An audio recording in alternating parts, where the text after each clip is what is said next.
Cochlear ఇంప్లాంట్స్లో clinical specialist అలాగే chief audiologist doctor Sivaprasad గారు ప్రస్తుతం మనతో పాటు ఉన్నారు. అసలు కాక్లియర్ ఇంప్లాంట్స్ అంటే ఏంటి, ఎవరికి అవసరం పడతాయి, ఎప్పుడు అవసరం పడతాయి, ఇవన్నీ కూడా ఆయన్ని అడిగి తెలుసుకుందాం.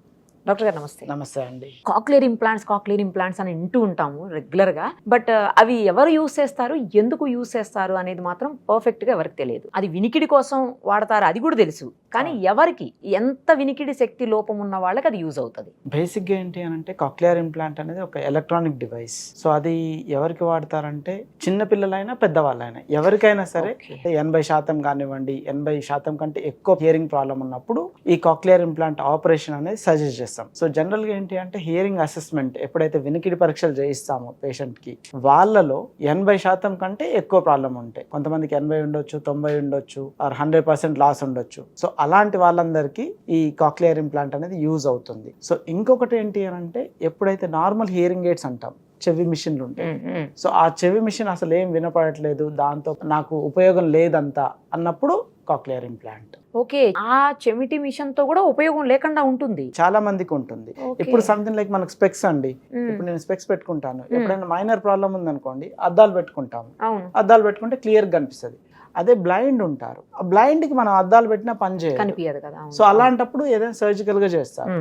సేమ్ వే హియరింగ్ ప్రాబ్లం తక్కువ ఉందనుకోండి, అరౌండ్ 40%, 50%, 60% ప్రాబ్లం ఉందనుకోండి, నార్మల్ హియరింగ్ ఎయిడ్స్ మంచిగా పనిచేస్తాయి. అదే 80% ఆర్ 90% ప్రాబ్లం ఉన్నప్పుడు సౌండ్స్ వినిపిస్తుంది కానీ క్లారిటీ ఉండదు. ఇప్పుడు నేను మీతో మాట్లాడుతూ మీకు వినపడుతుంది, కానీ కొంతమందికి ఎలా ఉంటుంది అంటే సౌండ్స్ వినిపిస్తాయి కానీ క్లారిటీ ఉండదు. సో అలాంటి కండిషన్స్ లో హియరింగ్ ఎయిడ్స్ సరిగ్గా పనిచేయట్లేదు అనమాట. సో అలాంటి కండిషన్స్ లో కాక్లియర్ ఇంప్లాంట్ అనేది క్లారిటీగా వినపడడానికి ఉపయోగపడుతుంది. ఇప్పుడు ఈ కాక్లియర్ ఇంప్లాంట్ అనేది అంటే స్టార్టింగ్ అసలు మొత్తానికి వినపడకుండా ఆ స్టేజ్ నుంచి స్టార్ట్ అవుతుందా, లేకపోతే వినిపించి కొద్ది రోజులు మధ్యలో ఏదో ప్రాబ్లం వచ్చిపోయి అట్లాంటి వాళ్ళకా ఇది? ఇప్పుడు ఎవరికైనా సరే స్టార్టింగ్ నుండి ప్రాబ్లం అంటే మీరు పుట్టినప్పటి నుండి అంటున్నాను. సో పుట్టినప్పటి నుండి ప్రాబ్లం ఉన్నా గానీ, లేదంటే 40 years వాళ్ళకి, 70 years మధ్యలో సరే కొంతమందికి ఉంటుంది ప్రోగ్రెసివ్ లాస్ అంటారు. ఓకే ఓకే 20-25 years అప్పుడు హియరింగ్ ప్రాబ్లం స్టార్ట్ అవుతుంది. Over a period of time loss పెరుగుతూ ఉంటుంది.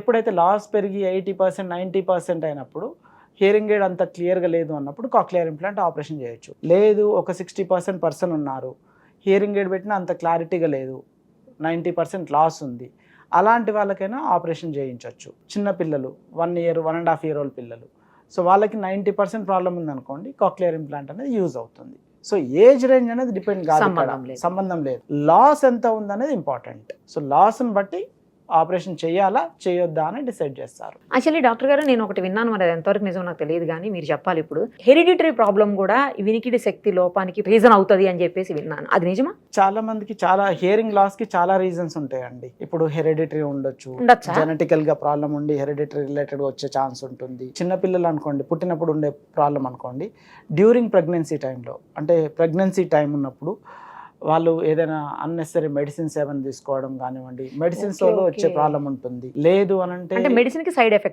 ఎఫెక్ట్ లాగా, ఎస్ ఎగ్జాక్ట్లీ. లేదంటే ట్రామా, అంటే ఎప్పుడైనా కింద పడిపోయారు, ప్రెగ్నెంట్ గా ఉన్నప్పుడు మదర్ కింద పడ్డారు అనుకోండి, అదైనా ఉండొచ్చు, యాక్సిడెంట్స్ లాంటివి. ఇంకేదైనా అన్నోన్ రీజన్స్ ఉంటవి. లేదంటే డ్యూరింగ్ బర్త్, అంటే పుట్టే టైంలో యూజువల్గా తల బయటకు వస్తుంది, తర్వాత కాళ్ళు బయటకు వస్తుంది. లేదు రివర్స్ లో జరిగింది అనుకోండి, ఎదురుకాళ్ళతో అంటారు. సో అప్పుడు ఏంటంటే ఆక్సిజన్ తగ్గుతుంది. సో అలాంటి కండిషన్స్ లో కూడా హియరింగ్ ప్రాబ్లం వచ్చే ఛాన్స్ ఉంటుంది. అందుకే అంటారు బేబీ బ్లూ కలర్ లోకి మారింది అంటారు. సో దాని వల్ల కూడా హియరింగ్ ప్రాబ్లం వచ్చే ఛాన్స్ ఉంటుంది. దాని తర్వాత పుట్టిన తర్వాత కూడా ఆటోటాక్సిక్ డ్రగ్స్ అంటారు, ఆటోటాక్సిక్ మెడికేషన్, అంటే మందుల వల్ల వచ్చే ప్రాబ్లం ఉండొచ్చు. లేదు అని అంటే సడన్ గా ఇప్పుడు ఇంత ముందుకు ఏదైతే నేను చెప్పానో అదే విధంగా ట్రామా వల్ల కింద పడిపోవడం, లేకపోతే యాక్సిడెంట్ వల్ల ఉండొచ్చు. లేదంటే లౌడ్ నాయిస్ ఎక్స్పోజర్ కానీ ఉండొచ్చు. లేదు అని అంటే ఈవెన్ లైక్ మనం అప్పుడప్పుడు అంటాం మనకు బ్రెయిన్ స్ట్రోక్ వచ్చింది, హార్ట్ స్ట్రోక్ వచ్చింది. అదేంటి అంటే బ్లడ్ సర్క్యులేషన్ ఆ బాడీకి సడన్ గా ఆగిపోవడం వల్ల వచ్చే ప్రాబ్లం. సో అదే విధంగా కాక్లియాకి కూడా కొన్నిసార్లు స్ట్రోక్ వచ్చే ఛాన్స్ ఉంటుంది. చెవి లోపల ఏదైతే భాగం ఉంటుందో దాన్ని కాక్లియా అంటారు. సో దానికి బ్లడ్ సర్క్యులేషన్లో ప్రాబ్లం వచ్చింది అనుకోండి, అప్పుడు కంప్లీట్ లాస్. అంటే ఈరోజు పడుకునేటప్పుడు బాగానే ఉంటారు, రేపు తెల్లారే వరకు హియరింగ్ ప్రాబ్లం వస్తుంది. సో అలాంటి కేసెస్ కూడా ఉంటాయి. రీజన్స్ అనేది సెవరల్ రీజన్స్ ఉంటాయి. సో ఏ రీజన్ అయినా సరే లాస్ ఎంత ఉంది అనే దాని మీద డిపెండ్ అయ్యి ట్రీట్మెంట్ ఉంటుంది. భారీ పేలుడు శబ్దాలకు కూడా కొంతమందికి ఇయరింగ్ అవును. లాస్ అవుతారు అని అంటారు. అవును, మనం మామూలు క్రాకర్స్ పేల్చినప్పుడు కొంతమందికి ఏమో ఈ మెషిన్స్ దగ్గర వర్క్ చేసేటోళ్ళకు అవును. అక్కడ కూడా విన్నాను నేను. సో అలాంటి వాళ్ళకు కూడా ప్రాబ్లం అనేది వచ్చే ఛాన్స్ ఉంటుంది. అదే నేను చెప్పింది, ఎకౌస్టికల్ ట్రామా అంటారు. ఫిజికల్ ట్రామా ఉండొచ్చు, ఎకౌస్టికల్ ట్రామా ఉండొచ్చు. Yeah so sudden exposure to the loud noise, sudden గా ఏదైనా లౌడ్ నాయిస్ కి ఎక్స్పోజ్ అయినట్లయితే ఆ ఛాన్స్ అనేది ఉంటుంది. ఇది డివైస్ ని ఎట్లా సర్జరీ చేసి ఎలా పెడతారు, అసలు ఎంత ఉంటుంది డివైస్? బేసిక్ గా డివైస్ ఎలా ఉంటుంది అని అంటే ఈ విధంగా ఉంటుందండి. ఇది డివైస్. సో దీనిలో ఏంటంటే 2 పార్ట్స్ ఉంటవి. ఒకటి వచ్చేసి ఇంటర్నల్ గా ఉంటుంది, లోపల ఉండే పార్ట్. సర్జరీ చేసి లోపల పెట్టేస్తారు, బయటకు కనిపించదు. ఇది ఎక్కడ పెడతారు? అది మనకి లోపల స్ట్రక్చర్ చెవి ఈ విధంగా ఉంటుంది. చెవి వెనకాల ఇక్కడ చిన్న ఇన్సిషన్ ఇస్తారు, కట్ చేస్తారు అనమాట. అరౌండ్ 5 సెంటీమీటర్స్ కట్ చేసి ఈ భాగం ఇక్కడ ఫిక్స్ అవుతుంది అనమాట. సో ఇక్కడ ఫిక్స్ చేసి ఈ వైర్ ఏదైతే ఉంటుందో దీన్ని ఎలక్ట్రోడ్ యారే అంటారు. ఈ ఎలక్ట్రోడ్ యారేని ఇక్కడ నుండి తీసుకొచ్చి ఈ మిడిల్ ఇయర్ నుండి, ఇది కాక్లియా అంటారు. ఇది కాక్లియా. సో ఈ కాక్లియా లోపల ఈ భాగం లోపల ఆ ఎలక్ట్రోడ్ యారే ఏదైతే ఉంటుందో ఇంప్లాంట్ లో, కాక్లియర్ ఇంప్లాంట్ లో ఉండే భాగం ఏదైతే ఉంటుందో ఇక్కడ ఈ ఎలక్ట్రోడ్ యారే దీని లెంత్ ఎంత ఉంటుందంటే హార్డ్లీ ఒక 1.5 సెంటీమీటర్ ఉంటుంది అంతే. సో 1.5 సెంటీమీటర్ దీని లోపలికి పెడతారనమాట. పెట్టినప్పుడు ఏం చేస్తారంటే బయట నుండి వచ్చే శబ్దాన్ని ఏదైతే ఉంటుందో ఇది ప్రాసెసర్. బయట ఉండే ప్రాసెసర్ ఏంటంటే ఈ విధంగా పెట్టుకుంటారనమాట పేషెంట్. సో సర్జరీ తర్వాత ఈ విధంగా వస్తుంది. సో ఇదేం చేస్తుంది అని అంటే బయట ఉండే సౌండ్స్ని పికప్ చేసుకుంటుంది. నేను మాట్లాడుతున్నాను, ఆ మాట్లాడుతున్నది ఇది తీసుకుంటుంది. తీసుకొని ఆ వచ్చిన ఎనర్జీని ఏం చేస్తుందంటే ఎలక్ట్రికల్ ఎనర్జీగా కన్వర్ట్ చేస్తుంది. కన్వర్ట్ చేసి ఈ కాయిల్ ద్వారా లోపల ఉన్న ఇంప్లాంట్ కి ఇస్తుంది. సో ఈ రెండింటి మధ్యలో స్కిన్ ఉంటుంది. సో దీనికి ఒక మ్యాగ్నెట్ ఉంటుంది, దీనికి ఒక మ్యాగ్నెట్ ఉంటుంది. ఈ మ్యాగ్నెట్ ద్వారా ఈ రెండింటిని అంటుకుంటాయి అన్నమాట. సో ఈ మ్యాగ్నెట్ ద్వారా అంటుకొని ఈ వచ్చిన సిగ్నల్ ని లోపల ఇంప్లాంట్ కి ఇస్తుంది. సో ఆ ఇంప్లాంట్ ఏం చేస్తుంది అని అంటే బయట నుండి వచ్చిన సిగ్నల్ ని తీసుకొని ఈ ఎలక్ట్రోడ్ ద్వారా ఈ కాక్లియాలో ఉన్న నర్వ్ ఫైబర్స్కి ఇస్తుంది. సో జనరల్గా నేను ఇంతకుముందుకు ఏదైతే నేను 90% లాస్ అని చెప్పానో ఆ ప్రాబ్లం ఎక్కడ ఉంటుంది అని అంటే ఇన్నర్ ఇయర్లో ఉంటుంది, కాక్లియా లోపల చాలా మందికి. సో ఎప్పుడైతే ఇది డ్యామేజ్ అవుతుందో, డ్యామేజ్ 90% అయినప్పుడు ఈ నర్వ్ ఫైబర్స్ అనేది స్టిమ్యులేట్ కావు. సో నర్వ్ ఫైబర్స్ స్టిమ్యులేట్ కానప్పుడు ఈ బయట ఉండే ఎలక్ట్రోడ్ నుండి వచ్చే కరెంట్ ఏదైతే ఉంటుందో ఈ కాక్లియా చేయాల్సిన పని ఇది చేసి దీని నుండి కరెంట్ని నర్వ్ ఫైబర్స్కి ఇస్తుంది. దీనివల్ల సైడ్ ఎఫెక్ట్స్ ఏమైనా అంటే మ్యాగ్నెట్ పెడతారు కదా, దాని వల్ల కావచ్చు, లేదు అంటే ఏదైనా యాక్సిడెంట్ అయినప్పుడు సర్జరీ అయిన చోట ఏమైనా తాకినా, లేదు అంటే అవి ఏమన్నా కట్ అయిపోయినా, ఓకే.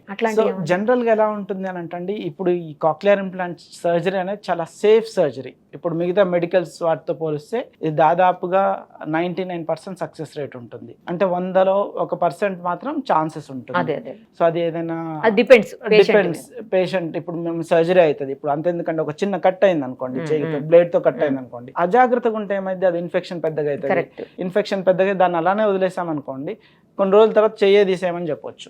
అటువంటిది మనం ఇక్కడ ఒక ఇన్సిషన్ ఇస్తాం కాబట్టి, ఒక చిన్న కట్ చేసి సర్జరీ చేస్తారు కాబట్టి ఇనీషియల్గా ఫస్ట్ ఫ్యూ డేస్ కొంచెం కేర్ఫుల్గా ఉండాలి. ఆ ఇన్ఫెక్షన్ వచ్చే ఛాన్సెస్ అనేది ఉంటుంది. సో ఆ ఇన్ఫెక్షన్ ఛాన్స్ ఎంత అంటే తీసుకోవాల్సిన జాగ్రత్తలు తీసుకోవాలి. ఎగ్జాక్ట్లీ. మన కోవిడ్ టైంలో ఏవైతే జాగ్రత్తలు తీసుకున్నామో, మనిషికి కొంచెం దూరంగా ఉండడం, ఎప్పుడు ఫ్రెష్, ఎప్పుడు శానిటైజర్స్ వాడుకొని చేతులు అంతా శుభ్రంగా ఉంచుకోవడం, అలాంటిది కొంచెం కేర్ఫుల్గా ఉండాలి. ప్లస్ దాంతోపాటు కొంతమందికి ఎలక్ట్రానిక్ ఇష్యూస్, అంటే ఇప్పుడు మనం ఏదైనా సరే ఎలక్ట్రానిక్ డివైస్ ఉందనుకోండి, దానికి అదే పాడయ్యే ఛాన్స్ ఉంటుంది. కాకపోతే ఏంటి అంటే డివైస్ సెలెక్ట్ చేసుకున్నప్పుడు బెటర్ డివైస్ సెలెక్ట్ చేసుకోవాలి, అది ఇంపార్టెంట్. ఇందులో కూడా చాలా మోడల్స్ ఉంటాయి, చాలా కంపెనీస్ ఉంటాయి. సో దాన్ని బట్టి ఏ డివైస్ సెలెక్ట్ చేసుకుంటాం అనేది చాలా ఇంపార్టెంట్. సో అందులో బెటర్ డివైస్ సెలెక్ట్ చేసుకున్నాం అనుకోండి, సో దాదాపుగా కొన్ని కంపెనీస్ కొన్ని మోడల్స్ వచ్చేసి ఫెయిల్యూర్ రేట్ 1000లో 1-2 ఉంటుంది, అంటే 0.18% ఫెయిల్యూర్. సో 0.18 అంటే 1000 మంది చేస్తే 1-2 సర్జరీస్ ఫెయిల్ అయ్యే ఛాన్స్ అంతే. సో చాలా రేర్గా జరుగుతుంది అది. సో సెలెక్షన్ అప్పుడు కొంచెం కేర్ఫుల్గా ఉండాలి అంతే. తర్వాత ఈ సర్జరీ చేయించుకోవాలంటే ఎలా ఐడెంటిఫికేషన్ వాళ్ళకి ఎలా తెలుస్తుంది, అసలు ఎప్పుడు చేయించుకోవచ్చు? అంటే ఎర్లీగా చేయించుకుంటే బెటర్ అని మీరు ఇంత నాతో మాట్లాడేటప్పుడు అంటున్నారు, కానీ ఎలా తెలుస్తుంది ఎర్లీగా? అంటే ఎంత ఎర్లీగా చేయించుకోవాలి? ఇది మంచి క్వశ్చన్ అండి. బేసిక్గా ఏంటి అని అంటే ఇప్పుడు మీరు ఇంతకు ముందు అడిగినట్టు పెద్దవాళ్ళకి చేయించవచ్చా, చిన్న వాళ్ళకి చేయించవచ్చా?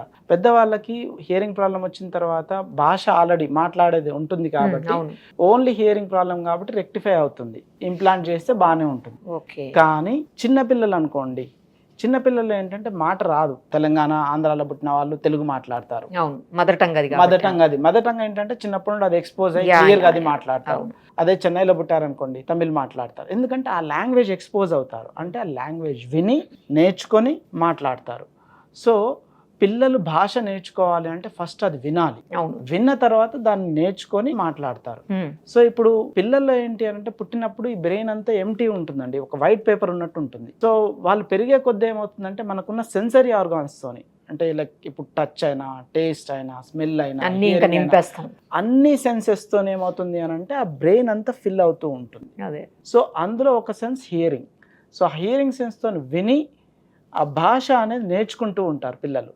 సో ఎప్పుడైతే హియరింగ్ ప్రాబ్లం ఉంటుందో ఆ బ్రెయిన్లో ఆ ఏరియా ఏదైతే ఉంటుందో స్పెసిఫిక్ ఏరియా, వెనికిడికి సంబంధించి మాటకు సంబంధించి ఆ ఏరియా అసలు స్టిమ్యులేట్ కాదు. సో ఆ స్టిమ్యులేట్ కాకపోవడం వల్ల ఏమవుతుంది అని అంటే ఎర్లీగా స్టిమ్యులేట్ చేస్తే మంచి రిజల్ట్స్ ఉంటాయి. అందుకే మీరు కొన్ని సినిమాల్లో చూసినా కానీ ఏదైనా హియరింగ్ ఇంపైర్డ్ మీరు మాట్లాడి చూసినా లిప్ రీడింగ్ ఉంటుంది. అదే మీరు నన్ను లిప్ రీడ్ చేయలేరు.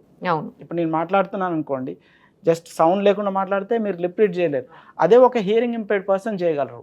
రీజన్ ఏంటి అని అంటే వాళ్ళకి విజన్ అనేది చాలా ఏరియా ఏదైతే నార్మల్ కంటే ఎక్కువ ఏరియా ఆక్యుపై చేస్తారు. షార్ప్ ఉంటుంది. ఇప్పుడు ఎలా ఉంటుంది అని అంటే హియరింగ్ కి సంబంధించిన ఒక ఏరియా ఉంటుంది, విజన్ కి సంబంధించిన ఒక ఏరియా ఉంటుంది. ఒక ఏరియా మనం ఎప్పుడైతే వాడమో మిగతా ఇంకో ఏరియా ఎక్కువ వాడుతుంటే ఇది వెళ్ళి ఇది క్యాప్చర్ చేసుకుంటూ ఉంటుంది. సో ఆ ఏరియా అనేది విజన్ ఏరియా అనేది పెద్దగా అవుతుంది వాళ్ళకి, హియరింగ్ ఏరియా అనేది అసలు వాడకపోతే. సో అదే చిన్నప్పుడు యంగ్ ఏజ్ లో అరౌండ్ 1 year అప్పుడో లేకపోతే 9 months అప్పుడు సర్జరీ చేసాం, అప్పుడు కూడా చేయొచ్చు, అంత చిన్న ఏజ్ లో కూడా చేయొచ్చు అండి. అంత చిన్న ఏజ్ లో సర్జరీ చేయొచ్చు. ఆ ఏజ్ లో సర్జరీ చేసినట్లయితే ఆ బ్రెయిన్ లో ఆ హియరింగ్ కి సంబంధించిన ఏరియా హియరింగ్ కే ఉంటుంది. కానీ అంత చిన్న ఏజ్ లో ఐడెంటిఫికేషన్ ఎట్లా? మంచి క్వశ్చన్ అండి. సో బేసిక్ ఏంటి అని అంటే మనకి ఇండియన్ సిచ్యువేషన్లో బయట చూసినట్లయితే డెవలప్డ్ కంట్రీస్ ఏంటంటే పుట్టిన వెంటనే టెస్టులు చేస్తారు. కానీ మన దగ్గరకు వచ్చినప్పుడు ఏంటి అంటే టెస్టులు మనం చేస్తామన్నా కానీ పేరెంట్స్ తాతలుండి ఏమొద్దండి మామూలుగా అంతా బాగానే ఉంది, టెస్ట్ అవసరం లేదని అంటారు. ఒకవేళ మనం టెస్ట్ చేయకపోతే మన పేరెంట్స్ ఏం అబ్జర్వ్ చేయాలి అని అంటే జనరల్ గా పిల్లలు సౌండ్ చేసినప్పుడు పుట్టిన వెంటనే గట్టి శబ్దాలు చేశారనుకోండి, గట్టి శబ్దం చేస్తే స్టార్టల్ రెస్పాన్స్ అంటే ఉలిక్కి పడతారు. ఆ ఉలిక్కి పడుతుందా లేదా అని చిన్నప్పుడు చూడాలి, అంటే పుట్టిన వెంటనే 1 month 2 months బేబీస్ కి.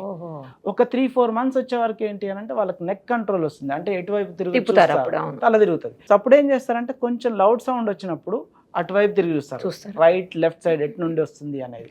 ఒకవేళ ఇంకొంచెం టైం పట్టింది అనుకోండి, ఒక 6 months అయింది అనుకోండి, బ్యాబ్లింగ్ అంటాం, పాప పాప బబ్బా బబ్బా అని స్టార్ట్ చేస్తారు, అది అబ్జర్వ్ చేయాలి. లేదు అక్కడ కూడా మిస్ అయ్యారనుకోండి 1 year.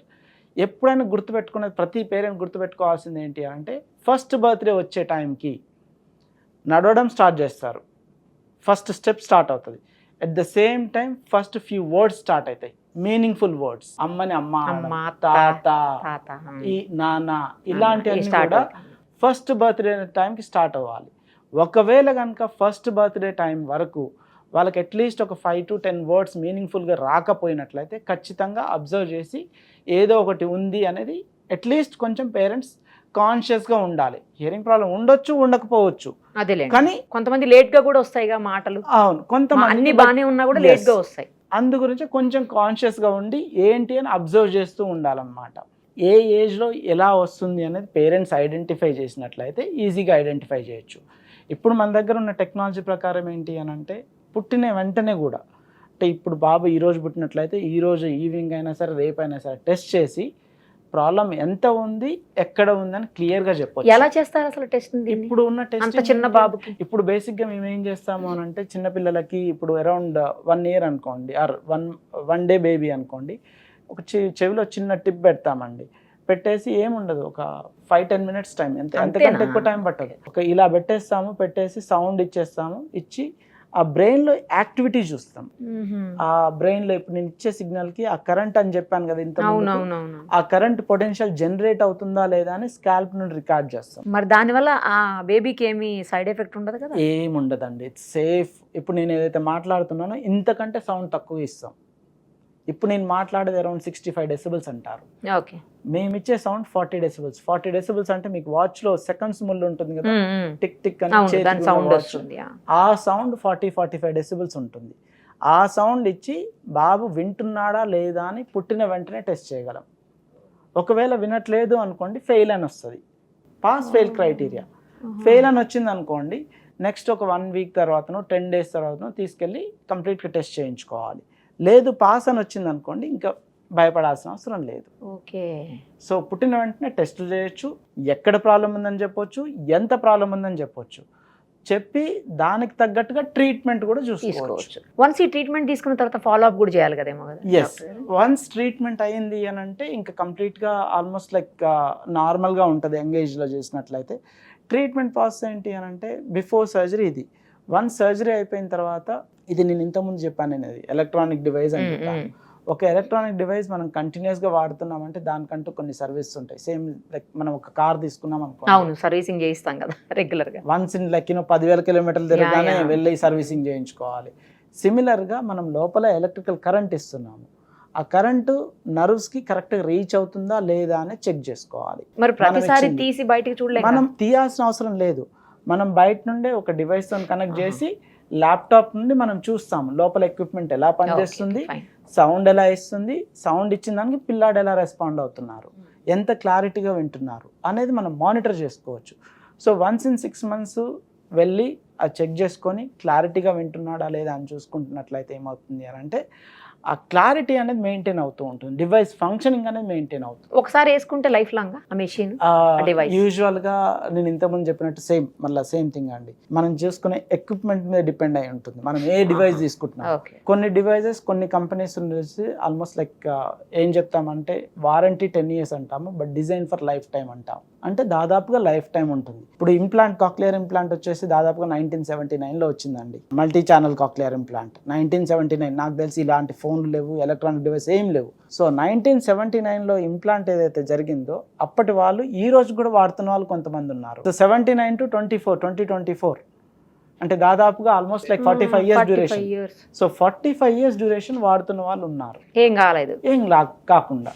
సో అప్పుడున్న డివైస్ ఎలా ఉన్నాయి అంటే ఇప్పటి నుండి ఉన్న డివైస్ నాకు తెలిసి ఇంకో అనదర్ 60-70 years ఉంటుంది. సో ఒక మనిషి లైఫ్ టైం దాదాపుగా ఇప్పుడున్న 63 to 65 years. సో దాదాపుగా లైఫ్ టైంకి ఉంటుంది. మరి ఈ కాస్ట్ ఏమన్నా ఎక్కువ ఉంటుందా? డివైస్లు మనం సెలెక్ట్ చేసుకునే దానిలో ఉంటుంది అంటున్నారు మీరు, ఏమన్నా కాస్ట్ వేరియేషన్స్ అనేది ఉంటుందండి. డిపెండ్స్ ఆన్ మోడల్ని బట్టి, బ్రాండ్ని బట్టి ఆ ప్రైస్ వేరియేషన్. ఇప్పుడు మన ఐఫోన్ తీసుకున్నాం అనుకోండి, ఎక్స్పెన్సివ్ ఉంటుంది. అదే స్మార్ట్ ఫోన్ మనకు 2,000 కూడా దొరుకుతుంది. సో 2,000 నుండి 2 లక్షల వరకు ఆ డివైస్ వేరియేషన్స్ ఎలా విధంగా ఆ ఫోన్లలో వేరియేషన్ ఉంటుందో ఈవెన్ కాక్లియర్ ఇంప్లాంట్స్లో కూడా ప్రైస్ వేరియేషన్స్ ఉంటాయి. సర్జరీ చాలా కాస్ట్లీయా? సర్జరీ అనేది ఎక్విప్మెంట్ డివైస్ ఎక్కువ కాస్ట్, కానీ సర్జరీ అనేది చాలా సింపుల్ అండి, పెద్ద కాంప్లికేటెడ్ కాదు, చాలా సింపుల్ సర్జరీ. ఈరోజు ఈవినింగ్ అడ్మిట్ అయినట్లయితే హాస్పిటల్లో, రేపు తెల్లారి సర్జరీ చేస్తారు, ఎల్లుండి ఈవినింగ్ డిశ్చార్జ్ అయిపోతారు. ఓన్లీ 24 hours హాస్పిటల్లో ఉండేది వాళ్ళు. సో చాలా minor surgery, simple surgery.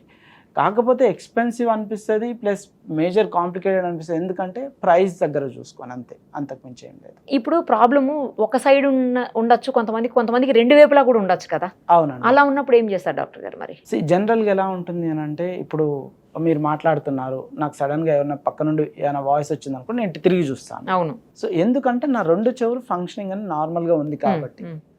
So ఒకటే చెవికి ఆపరేషన్ ఉన్నట్లయితే ఏమవుతుందంటే, ఒక చెవి విన్నట్లయితే ఏమవుతుందంటే, ఎట్నుండి సౌండ్ ఇట్నుండి వినిపించిన, ఇట్నుండి ఏమైనా సౌండ్ వచ్చి నేను ఇటే తిరిగి చూస్తాను. ఓహో. సో ఎందుకంటే నేను ఇటువైపే వింటాను కాబట్టి. రైట్. అండ్ ఇంకొకటి ఏంటి అని అంటే, ఒక చెవితోనే వింటున్నప్పుడు ఏమవుతుంది అని అంటే, ఇప్పుడు మనం 1-to-1 కమ్యూనికేషన్ ప్రాబ్లం కాదు, ఒక 10 మందిలో కూర్చున్నామనంటే అది ప్రాబ్లం ఉంటుంది. ఆర్ మనం రోడ్ మీదకి వెళ్ళి నాయిస్లో మాట్లాడుతున్నాం అనుకోండి, ఒక చెవితో వింటే అంత క్లారిటీగా ఉండదు. అదే 2 చెవులతో అనుకోండి, క్లారిటీ బాగుంటుంది. మీరు ఎప్పుడైనా సింపుల్గా ఒక హెడ్ ఫోన్స్ పెట్టుకోండి, 2 చెవులకి హెడ్ ఫోన్స్ పెట్టుకొని ఒక పాట వినండి, లేదు ఒకటి తీసేసి పాట వినండి, మీకు క్లారిటీ డిఫరెన్స్ తెలిసిపోద్ది. క్లారిటీగా కంఫర్టబుల్గా వినాలి అని అనుకుంటే 2 చెవులు always better. So hearing problem ఉన్నప్పుడు కూడా ట్రీట్మెంట్ 2 చెవులకు ఉంటేనే క్లారిటీ బాగుంటుంది. Okay. So again patient details చూసుకొని, మెడికల్ కండిషన్స్ చూసి, ఒక చెవికి బాగుంటుందా 2 చెవులకు బాగుంటుందా అనేది డిసైడ్ చేస్తారు. ఫైన్ అండి. థ్యాంక్ యూ డాక్టర్ గారు. మీ నంబర్ డిస్ప్లే చేస్తాము, ఎవరికైనా అవసరం ఉందంటే తప్పకుండా మిమ్మల్ని కాంటాక్ట్ చేస్తారు. షూర్. థ్యాంక్ యూ అండి. Thank you so much.